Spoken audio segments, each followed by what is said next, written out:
Saudaraku, saya sampaikan lagi pekerjaan Roh Kudus dalam hidup Paulus yang juga bisa berarti pekerjaan Roh Kudus dalam hidup kita. Karena Roh Kudus, Tuhan Yesus, saudaraku, tidak berubah. Apa yang dia kerjakan dahulu, dia kerjakan sekarang, saudaraku. Mari buka hati saudara, saya mulai. Saudaraku yang kasih dalam nama Yesus, minggu yang lalu kita telah melihat buah Roh Kudus yang pertama yang terjadi dalam hidup Paulus, yaitu kasih. Semua kita berkata kasih. Kasih agape. Ya, kasih yang dimiliki Paulus adalah kasih Tuhan atau kasih agape yang bukan buat mengasihi diri sendiri tetapi ditujukan kepada orang lain. Amin. Kita sudah melihat bagaimana Paulus memperhatikan kasih agape ini dengan mengasihi jiwa-jiwa yang terhilang. Paulus dalam hidupnya selalu memperhatikan orang lain yang belum mendengarkan Injil Tuhan dan memberi yang terbaik kepada orang tersebut. Terlebih-lebih memberitakan Injil keselamatan, di mana Paulus rela menderita karenanya.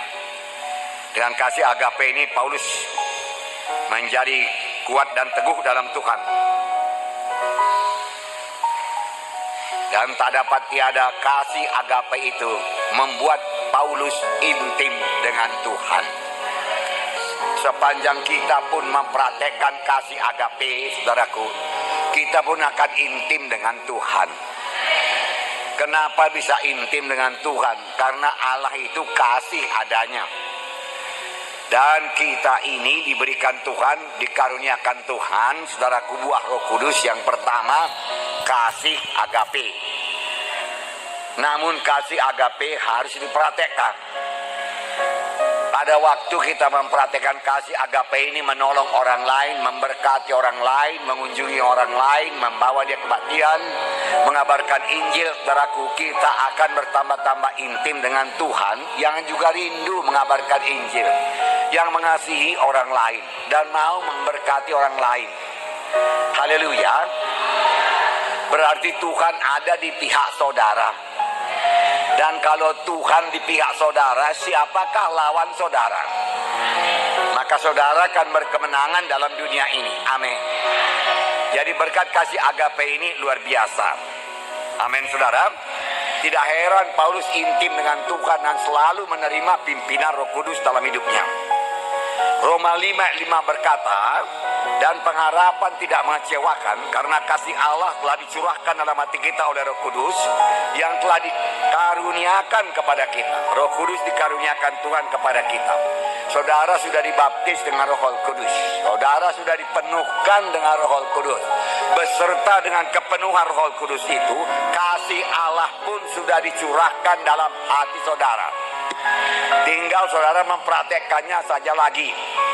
Bertambah dipraktekkan, kasih itu bertambah berkembang. Bertambah dipendam dalam bagi diri sendiri, kasih agape itu akan menciut, lama-lama hilang, dan kita menjadi orang yang egois, mementingkan diri sendiri saja.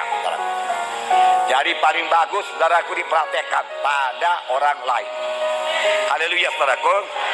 Nah, kasih agape juga menyebabkan Paulus tidak pernah mundur. Walaupun begitu banyak aniaya yang dialami, kesukaran-kesukaran dia alami, halangan-halangan yang dia alami.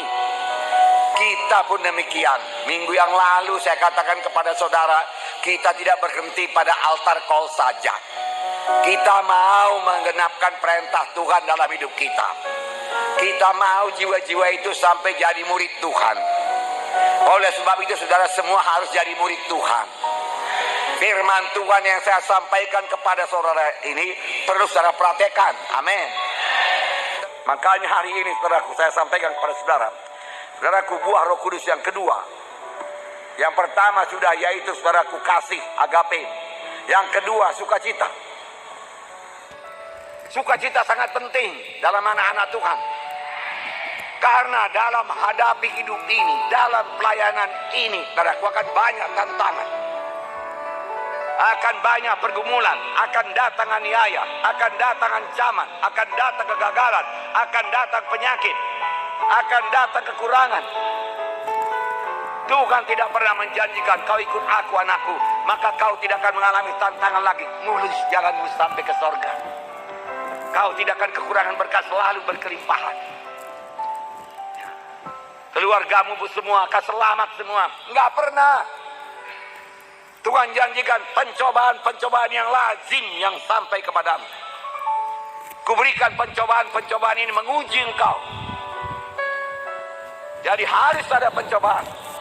Harus ada kesukaran. Harus ada kesulitan. Harus ada perjuangan.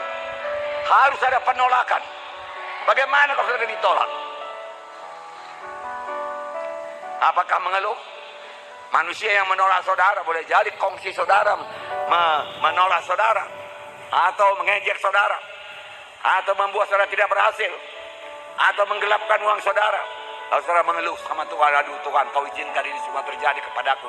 Aduh Tuhan, semana ini Tuhan. Tuhan, kau pun kurang setia kau Tuhan. Aku nggak mau lagi melayani engkau. Apa hubungannya? Apa hubungannya uang dengan hidup yang kekal? Melayani Tuhan itu hidup yang kekal. Uang hanya di dunia ini. Keberhasilan ada di dunia ini. Penyakit pun ada di dunia ini. Dalam kerajaan 1000 tahun pun nggak ada penyakit. Di sorga pun nggak ada penyakit. Apakah penyakit bisa merenggangkan kita dengan Tuhan? Saya kalau sakit saya lebih rapat lagi dengan Tuhan.